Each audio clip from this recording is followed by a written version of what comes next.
thank you, Governor Northwood, for always taking the time to meet with us.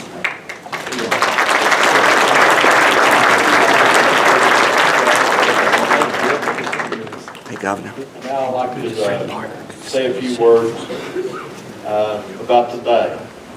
Today is a very special day to me, Veterans Day. I'm a federal veteran, and most of you heard last night a press man history back to Lieutenant George Reed, who served in the Revolutionary War. My father and uncle served in World War II, and I have a son serving in the Navy now. It's a great honor to serve our country. And I would like, again, for every veteran here to please stand and be recognized.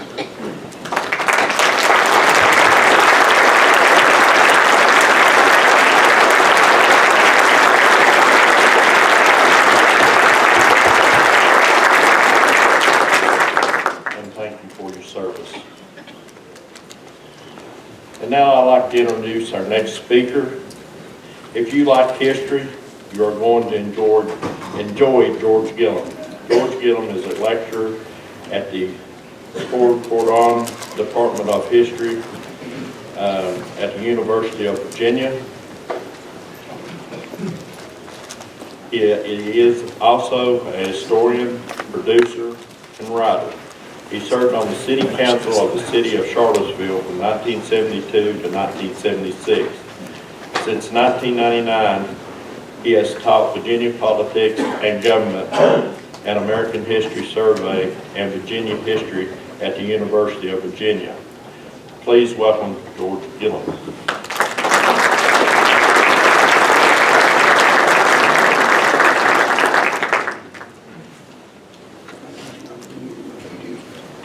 Well, it was very nice of the governor to come and open for me.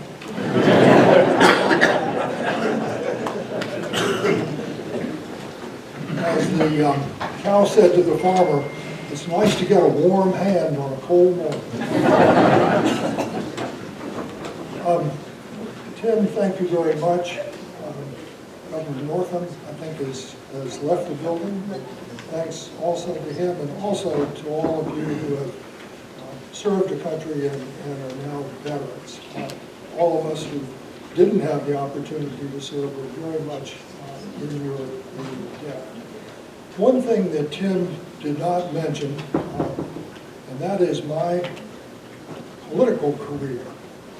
In 1974, which was, as many of you remember, was the year of Watergate. 1974, I won the nomination of the Democratic Party in the 7th Congressional District of Virginia to run for the United States House of Representatives. Now, those of you who are old enough to remember know that particularly by the middle of 1974, the summer of 1974, almost every day the newspapers brought news of new transgressions, or alleged transgressions, by the Nixon administration. And it was pretty easy to be a Democrat and campaign in those years. And then all of a sudden, in the middle of the summer, the chairman of the House Ways and Means Committee, the Tax Writing Committee, the chairman of the Ways and Means Committee was caught driving into the pool there on the mall in Washington with a young woman who worked at a strip club called the Silver Slipper. And her name there was the Argentine Firecracker. Wilbur Mills, the chairman of the House, was thought to have been consuming alcoholic beverages at the time he drove his car with the Argentine Firecracker into the mall. Somebody came up with a little ditty. The little ditty was, she was only a stripper from the Silver Slipper, but she had her ways and means. So one of the things that the national political committees, Republicans do and Democrats do, is to invite new candidates to come to Washington and meet and talk with whoever you'd like to meet and talk with. So I went up and they have a photographer to go around and take pictures of you with all the people that you've talked with. And you take those pictures, they send you the pictures, and they encourage you to use them in your campaign pictures, press releases and so on, to give you some stature. So here I was, 32 years old, served total time in government, 2 years, asking people to vote for me to run for Congress. So I had to do something to make myself look older and more experienced. So we took those pictures and we put them on the back of my campaign brochure. And there were pictures of me with these people, and we asked the people if they would make up some words of support that we could print with these pictures. And they said, oh, go write whatever you want to. Just let us know what you've said. So we made these up. And the first one is of me and Carl Albert. Carl Albert was about this tall. He was Speaker of the House of Representatives at that time. So I'm tower overing him in this picture.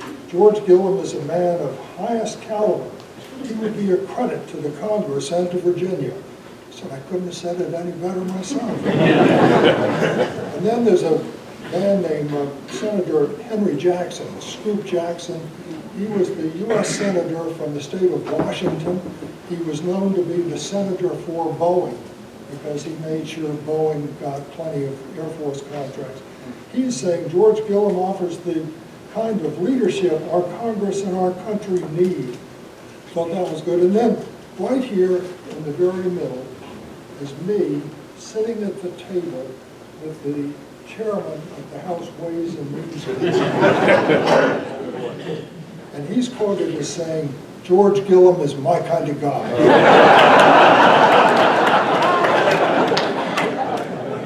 So that explains the result of that election.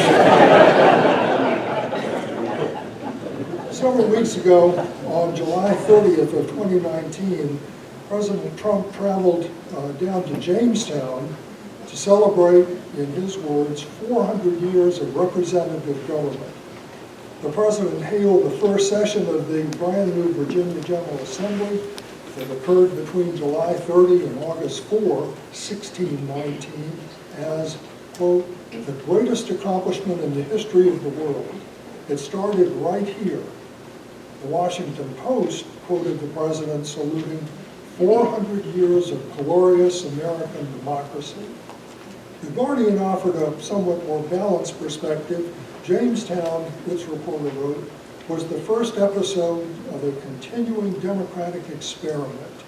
The year 1619 laid out rough boundaries of citizenship, freedom, and democracy. So what was it that started right here, a full 13 months before the Mayflower sailed from Plymouth, a decade before John Winthrop wrote and spoke of Boston as a city upon a hill? Was this really the beginning of 400 years of glorious American democracy? Or was it only the first episode of a continuing democratic experiment? Well, let's first look at what actually happened in Jamestown in 1619. Our story actually begins 13 years earlier in London in 1606. In that year, King James chartered, today we say he incorporated, the Virginia Company of London in 1606. The Royal Charter empowered a group of adventurers, that was their word they used, think venture capitalists rather than Huck Finn. So this group of adventurers was empowered to develop a colony along the Atlantic coast of North America. Excuse me, the company was to explore and fortify the coastline to protect English shipping from the Spanish, to find trade routes to China, and to develop a permanent colony. The king's goal was to harness the capital and energies of private investors and use them to add to the crown's fortune. This would be done using that favorite OPM, other people's money. Unlike earlier trading companies, the Virginia Company of London originally had a much broader purpose: to colonize, to create new communities, to develop new markets. It was a vastly more complicated undertaking than what had gone before. It was one thing to establish a trading post which could be exploited and then abandoned, quite something different to raise a permanent settlement that required governance and protection. But the important point here is the governor just mentioned that Virginia is once again #1 best state to do business. This colony, this state, was founded as a business. It got a corporate charter, not anything having to do with anything else. When the charter was drafted, modern constitutions, as we know them, were still over a century and a half in the future. The 1787 convention in Philadelphia that produced the first written national constitution of the modern era was still almost, a century and a half away. The Charter of 1606 then was as close to a constitution as there was at that time. The Charter, of course, provided a reference to Christianizing a savage people. Those who argue that Virginia was founded as a Christian nation will find support in the language that sees the colony as, quote, propagating of Christian religion to such people as yet live in darkness and miserable ignorance of the true knowledge and worship of God. Then the charter got down to business because that's what it was really all about. By the charter, the king granted the adventurers the right to exploit the land and everything on and under the land. All resources were fair game. Importantly, of course, the king was going to get his share, and this was spelled out in great detail. 1/5 of the gold and silver that could be withdrawn, 1/15 of the copper, and so on down the whole long list. Surprisingly, this charter, concerned primarily with matters of trade and commerce, also had provisions for protecting civil liberties.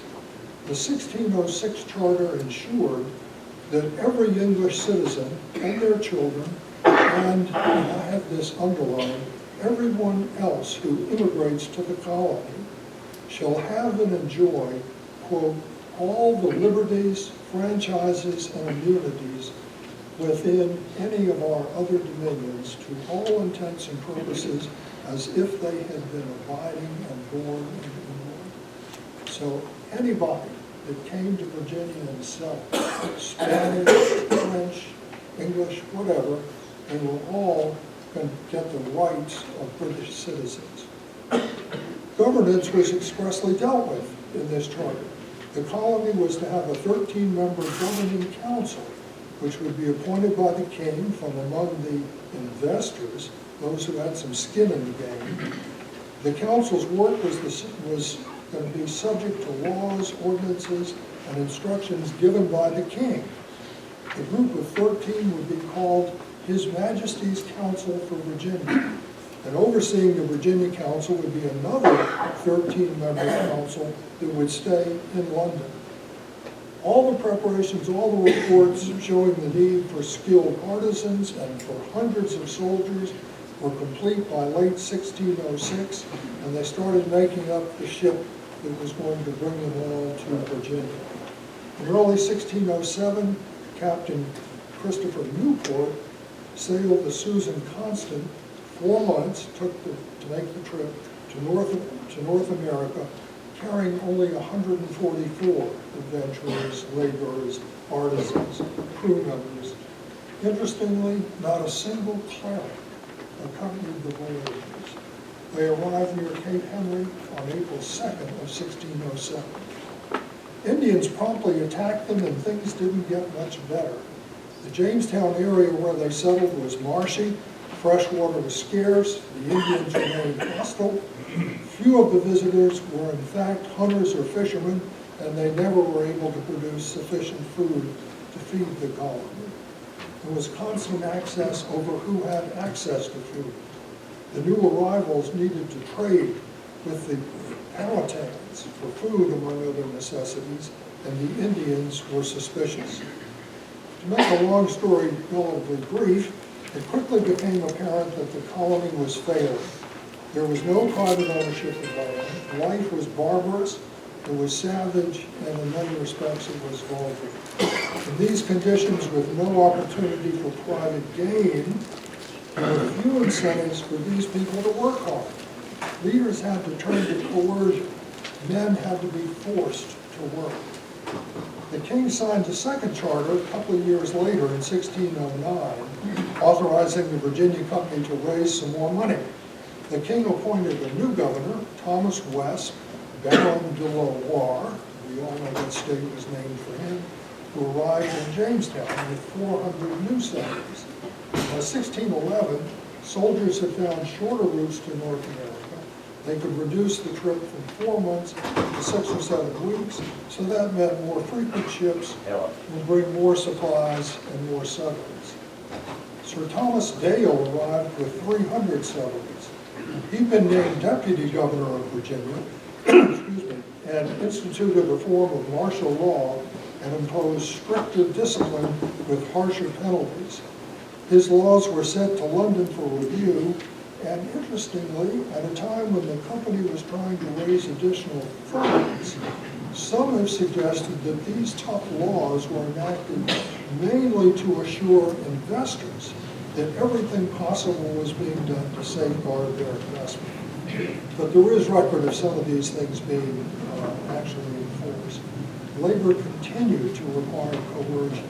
And so under Dale's laws, anyone living in idleness or drunkenness would be dealt with by, quote, such severe punishments as the governor or council of state shall think fit. I was going to give you some examples of the punishments, but they're too gross and too yucky for Monday morning. The colony continued to experience hard times. The king signed a third charter on March 12, 1612. A 15-member, quote, court or assembly was created to deal with all such casual and particular occurrences and accidental matters of less consequences and weight. Other powers were shifted to another assembly to handle matters of great weight and importance. The investors in the Virginia Company were given the power to elect a council and such officers as they shall think fit and requisite for the government.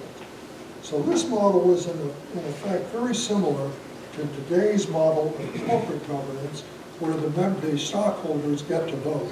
It was the people who had invested in the Virginia Company that got to vote on who would serve in leadership roles. Settlers finally began to become less dependent upon the local natives for food, but it was the introduction of tobacco that brought economic stability to this colony. John Rolfe, a farmer who immigrated to Virginia in 1609, married Pocahontas in 1614, illegally obtained some tobacco seeds for a strain of the leaf grown in South America. His product was wildly popular and found new markets. By 1617, Rolfe had casked 20,000 pounds of the leaf, and the following year he handled twice that amount. As an export cash crop, tobacco became absolutely essential to the colony's viability. Tobacco made the colony worth saving, but how could the settlers make the colony attractive to more immigrants? The Virginia Company, as well as the Crown, needed to address major problems. The king and his advisors made two important changes in the colony. Until 1618, the Virginia Company of London, that group of adventurers, had retained ownership of all the land. It permitted settlers to rent some of it. But Sir Edwin Sandys, who would be named treasurer of the colony, designated and designed new land ownership models that proved attractive to investors. The Sandys system would give 50 acres to settlers who paid their own way over to Virginia, and an additional 50 acres for every additional person that they paid passage for. This led to creation of a system of indentured servitude. Settlers would get a head right, as the 50-acre parcels were called, for each servant they brought to the colony. The servant, in turn, would work between 3 and 7 years to repay his benefactor for the costs of passage. 100 acres were given to settlers who had been at Jamestown for at least 2 full years. So a landed elite was being created, and a middle class of landowning farmers who raised tobacco was starting to form. Immigrants, including for the first time significant numbers of women, began to arrive in Jamestown. Those changes were included in a 4th charter, largely drafted by Sandys. What today we call the Great Charter received the King's signature on November 18, 1618. The second major change by the 1618 charter called for a small number of settlers, 2 for each of 11 towns, for a total of 22, to be elected to the General Assembly by the land-owning men of the colony. The 1618 charter gave a voice in governance to men who were not investors in the Virginia Company of London, but who owned some land. The Great Charter of 1618 authorized a General Assembly that would include 2 houses, the Council of State, chosen by the Virginia Company of London, and a House of Burgesses elected by the landowning men of the colony. The Council of State consisted of the governor, Sir George Yardley, other principal officers of the colony, and about a dozen of the more substantial settlers.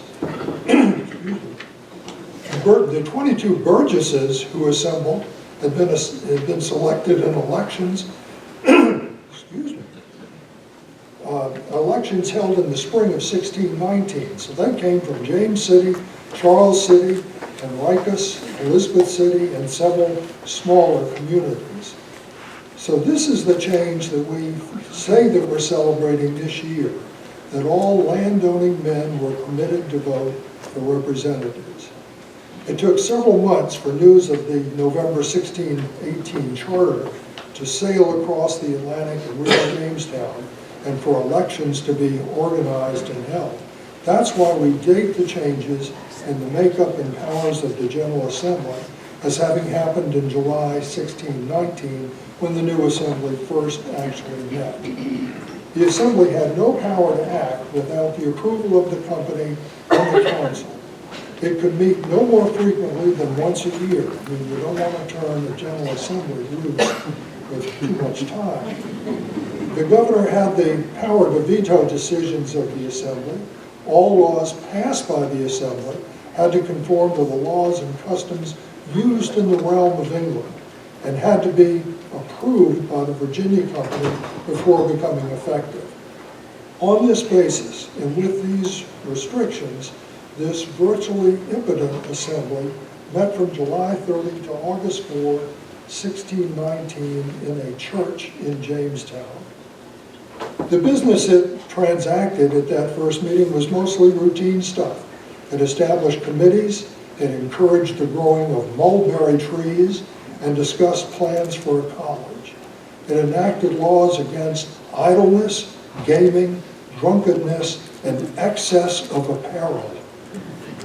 So what was so transformative in the Charter of 1618? Clearly, it reflected a shift in the purposes of the colony. It permitted landowning and a certain amount of free enterprise. Despite all of the limitations upon the ability of the burgesses to actually enact legislation, the charter gave them a voice. In earlier charters, those who were not investors in the Virginia Company had no such voice. You've got to remember that the charter did not rise up from the people, as Virginia's later constitutions would do. There was no talk of natural rights. The right to participate was not guaranteed, it was granted by the grace of the crown, from the top down, and don't you forget it. The modern American constitutions are bottom up. The people are said to possess natural rights, and we grant limited powers to our elected representatives. Was the General Assembly as it was formed in 1619 a model for future assemblies? Is that what we're celebrating? Well, because the colony continued to have severe problems, The king actually revoked the charter of the Virginia Company of London in 1624, and Virginia thereafter was a crown or royal colony, no longer a private corporation. But the General Assembly continued to meet. During the protectorate of Oliver Cromwell, the middle of the century, London virtually ignored Virginia. The General Assembly was the de facto governing body of the colony. The burgesses chose the governor during that period, and the governor selected the council. Professor Dick Howard, the principal author of our most recent Virginia Constitution, said that the General Assembly at that time was supreme in legislative, executive, and judicial matters. Clearly, with the passage of time and the changing relationship between the colonies and London, the General Assembly gradually gained more power. As the Assembly gained power, it more frequently took its cues from the locals than from the crown. By 1774, talk in the capital of independence from the crown was common among the members of the House of Burgesses. Lord Dunmore, the royal governor of Georgia, dissolved the General Assembly. Dunmore, who had made his name by advocating granting freedom to slaves who joined the British Army to fight the colonists, believed his life was in danger, and he fled the colony. Thereafter, Virginia was ruled by a series of rump conventions populated largely by the same people who had sat in the House of Burgesses before the governor dissolved it. Virginia's contributions to the Revolution of 1776 are well known. As Parliament asserted the right to tax the colonies and began to veto acts of the various colonial assemblies, members of the Virginia General Assembly played a lead role in writing the aspirational resolutions and leading the protests that led to the formal Declaration of Independence. The Virginia Constitution of 1776, which was actually adopted several weeks before the Declaration of Independence was signed, gave most power to this bicameral General Assembly, which selected the governor and the judiciary. The Assembly was elected by the people, by the property-owning white men. Therein lies the most profound differences between the governments based upon the royal charters and those organized under modern constitutions. The rights accorded by the early charters were by the grace of the royal sovereign, while the later constitutions recognize that all power ultimately resides in and emanates from the people. It is of greatest importance, too, to recognize that slaves began to be brought to Virginia shortly after that first 1619 meeting of the General Assembly. Every law that was passed, every decision that was made in the light of the background of slavery. Virginia's Constitution of 1776 never was actually voted upon by the people. It was proclaimed by the Assembly that was de facto governing the new state. As with the 1618 charter, 2 members of the new House of Delegates were elected by each county, regardless of size, giving residents of the least populous counties disproportionate power. The senators served longer terms and represented larger constituencies. The governor and other high officials were not elected by the people, but were chosen by the Assembly. The right to vote was limited to males who satisfied certain property requirements. The 1776 Constitution stayed in effect for 54 years. The bicameral architecture of the General Assembly was substantially the same, beginning with the 1619 model, and lasts to this very day. There has been a general but gradual expansion of the electorate, who put senators and burgesses, now called delegates, in office. The 1830 Virginia Constitution provided slightly greater power to the western counties, which were growing at a much faster rate than those in the east.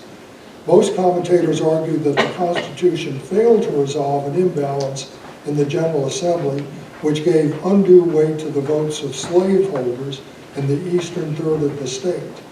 The 1851 Constitution extended the right to vote to all free men, not just property holders. The amendments to the Constitution following the Civil War, as well as the 1870 Virginia Constitution, extended the franchise to the freed slaves and other African Americans. A 1902 rewrite of the Constitution, however, introduced poll taxes, literacy tests, and other restrictions which made it much more difficult for blacks and poorly educated whites to vote, shrinking the electorate dramatically. The citizens of Virginia voted in 1968 to prepare a new constitution to bring the state into compliance with the Federal and Civil Rights Act of 1964 and the Voting Rights Acts of 1965. Under pressure from federal courts, the state grudgingly desegregated most of its schools by the middle of the 1970s. Today, blacks and whites seem to be voting in rough proportion to their representation in the population, and so perhaps the glorious democracy, which is our holy grail, is now actually within reach. So why do we celebrate the 400th anniversary of 1619?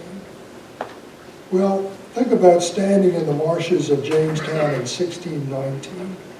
Who could have foreseen that in the future, Virginians would believe that they possessed God-given rights? Who would have believed that enslaved blacks who found their way to the United States of America would ultimately be free and would enjoy the right to vote? And who would believe that later rather than sooner, women too would enjoy these same rights? These were all victories, fueled by hope. Despite the fact that the 1619 version of the General Assembly was toothless and the popularly elected members of its House of Burgesses were close to impotent, the Assembly was foundational. Sir David Lionel, former clerk of the House of Commons, recently said that the 1619 session of the Assembly marks the humble start of a very big idea. So really what I think we celebrate that big idea, the conviction that it's possible to be governed laws made by our own elected representatives. We celebrate you here this morning, who are the lawmakers who are closest to the people. We celebrate the hope that someday our democracy will be even more democratic. We celebrate our capacity to continue to hope. Thank you.